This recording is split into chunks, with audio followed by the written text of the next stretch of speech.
Hi ladies and gents, welcome back to Miss Raga's Art Room. Okay, so it's time for us to start drawing our Chinese inspired landscape paintings. Wonderful. So we're going to begin with just like the pencil work today, and then we'll take it to the next step after we do our practice painting together, learning how to use the inks and then begin applying those techniques to our painting. So first thing you have to decide, ladies and gents, what paper do you want to work on? Remember, you have a choice in this project. You can work on the regular drawing paper, okay, regular old plain white drawing paper, or if you prefer something a little bit new, a little bit more advanced, you can actually work on rice paper. Okay, remember this is a little bit more tricky to work with. It's thinner, it has the textured side and the smooth side. Okay, so you have to work on the correct side of the paper, which is the smooth side. You can actually feel it, it feels slick. It even has a little bit of a shine to it. Okay. And you know, the only difficulty with the rice paper is that because it is thinner, it's a little bit more delicate, particularly once it gets wet. But certainly something new that I would encourage you to explore. There is, however, no grade difference, okay, between working on the standard drawing paper or the rice paper. There's absolutely no grade difference. This is just really more your own personal comfort as the artist. You will not, however, if you choose to work on regular drawing paper, miss out on the opportunity to use the rice paper, because everybody will use the rice paper for their calligraphy element of the drawing, okay, or I'm sorry, of the painting. So don't feel like, oh, if I don't choose rice paper, I won't ever get the chance to use it. Absolutely not. There's still going to be the opportunity for that as well, okay? So work with what you're comfortable with. I'm going to be drawing using the standard drawing paper, the regular drawing paper, and here's why. It just shows up better on the camera. Notice the difference? Because the rice paper has that slight translucency, I noticed that the line work doesn't show up as good on the camera screen here. Okay, so I'm going to be using the regular white drawing paper. There are 3 different ways to approach how to start the drawing, okay? The first option, remember I gave you, was if you wanted to work from a personal photograph. You went on a fabulous family vacation somewhere, you know, you went to Hawaii and you've got gorgeous pictures of like mountains or the beach or something like that, and you wanted to work from that. Awesome. I hope you brought in a photograph or you have your inspiration photograph with you right now at home to work from, okay? Hey, maybe you don't have any particular landscape in mind, but you do want to have a photograph to work from. Remember, I have my classroom set of tons of different photographs. Okay, I've got ones with water, I've got ones that are just mountains, mountains and water, waterfalls. Okay, we've even got things like beautiful rolling hills and things like that. Okay, so lots of different images for you to choose from. And you can work directly from the photograph as inspiration.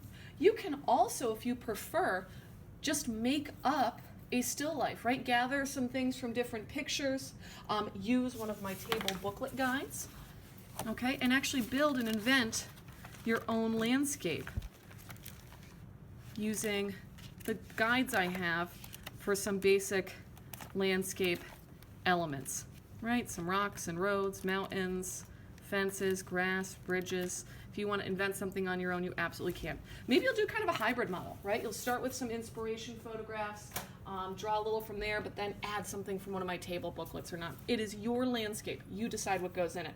However, all of our landscapes do have required elements they have to have.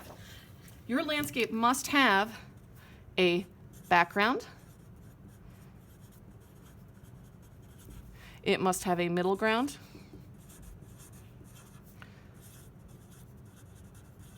And your landscape must also have a foreground.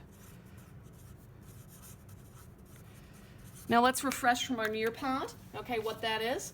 Remember, background, here's my inspiration photograph I got from offline that I'm going to be working from. These beautiful sunflowers and mountains and the water in the middle. So in my background, that's this area, right? The stuff that's furthest away from me in the distance, my mountains, okay? In my middle ground, I have these trees and grasses, okay? And then in my foreground, I have this water and flowers, okay? So I'm required, no matter whether I invent, I work from a photograph or not, to have a foreground, middle ground, and background. Now I've done my very best, particularly if you're working from my classroom inspiration photographs, to make sure that you have middle ground, foreground, and background in each of your images. Now I think the next biggest question I get from students all the time is this. Well, how do I make things look like they're closer or further away? And that's actually a really, really good question. Okay, right? You know, you start drawing, you're like, oh, I want this tree to look like it's back in space, but it looks really close to me still. And that's challenging, right? We're trying to create the illusion of space in this drawing. Now I'm going to work vertical on this one. You could work vertical or horizontal. Even if you have a horizontal inspiration image, you can turn it into a vertical composition, right? It's your picture, it's your drawing. So let's get started. I'm going to get started with the background elements. Now, there are two critical ways that you create that sense of space, that you make things look further away or closer to your viewer. And that's by using size variation, meaning small versus big objects in your drawing, painting, okay? And using overlap. So we're gonna actually work background forward. So I'm gonna start with the mountains in the background here.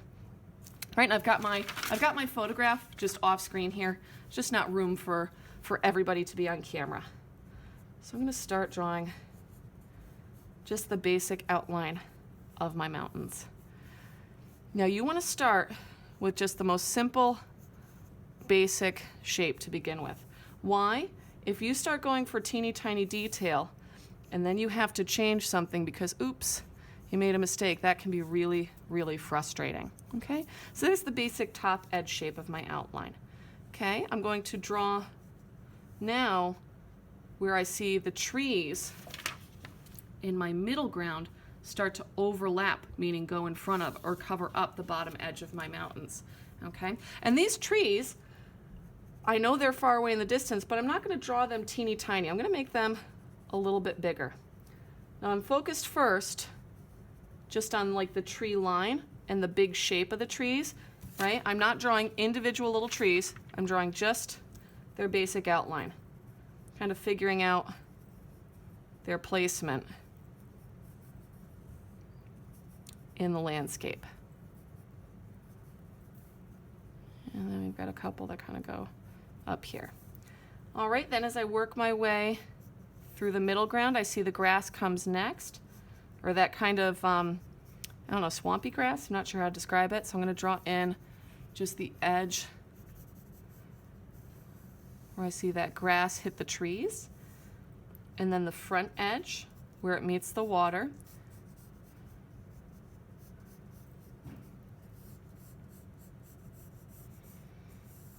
Okay, and then as I move even further forward, now to my foreground, I'm not going to worry about the water detail yet. I'm going to start drawing in the things in the foreground that are closest to me, and these are going to be the biggest with the most detail.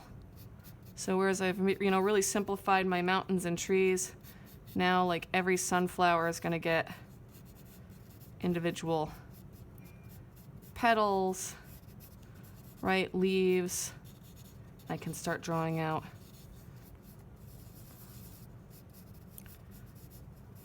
these bigger shapes. And of course, these sunflowers are going to overlap my water.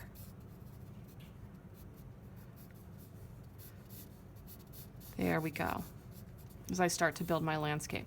Now once I have the placement of everything, then I can go back and start adding in details like the snow patches, right, the shape of the clouds, more precise trees, right? Once I know where everything is located, then I can go back and start to put in some of the more detail aspects of my landscape, right? I can add in some of like the snow cap stuff happening on the top of the mountain. I can add in even like these almost kind of like sun light ray shapes I'm seeing. I can go in and start sketching in where I see clouds going in and behind my mountains, right, way off in the distance. Starting to sketch some of that work in. Okay, so if I break it down like this, background. This is smallest drawn landscape elements. right? So this is what's furthest in the distance from us. Furthest away. As I move forward to my middle ground is going to overlap what's happening in my background. So overlap background. Okay, my elements, my drawn elements are going to get a little bit bigger. So make landscape stuff, if you will, right? Trees, grass, rocks, etc. a bit bigger, right? It's moving closer to us. So that stuff's going to get a little bit bigger, right? It's in the middle.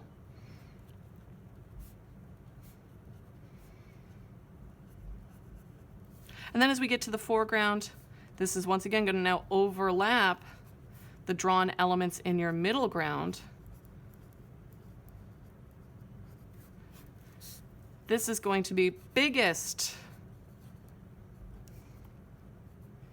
drawn landscape stuff or elements.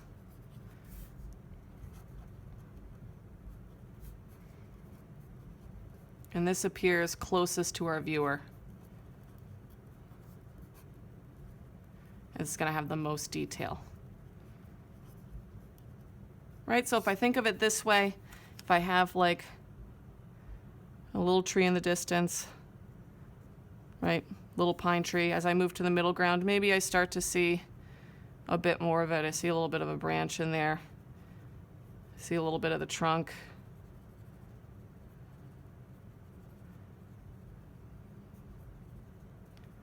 Right, start to see some of that detail, but not a ton. Right, and then as I get to the foreground, well now I've got tons of detail, right? I see the full trunk of that pine tree. I even see like maybe little grasses or shoots around it. I see little bits of rock and things like that. And then this pine tree has so much more detail happening close up to me, right? If we think of it that way.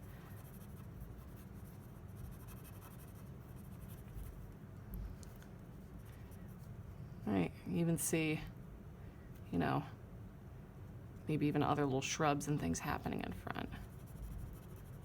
Okay, so we've got our foreground, middle ground, and background. So now this is when I always feel like I'm on a cooking show. So let's take a look at something a little bit more finished. This is where we want to bring our contour outline drawing to, right?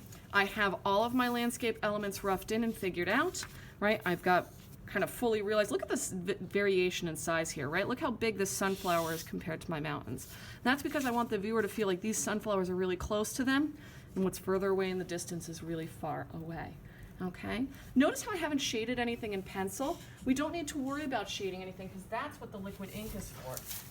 That's part of what we're experimenting with this new style and new technique, okay, is using that liquid ink to create our drawn work. All right, very good, ladies and gents. At the end of this video production, I'm going to put up a screenshot of the slide that shows the background, middle ground, and foreground elements and how to draw with that kind of smallest to middle size to biggest. All right, thanks for watching, ladies and gents. Take care, and I'll see you again in Miss Raga's art room soon. Bye-bye.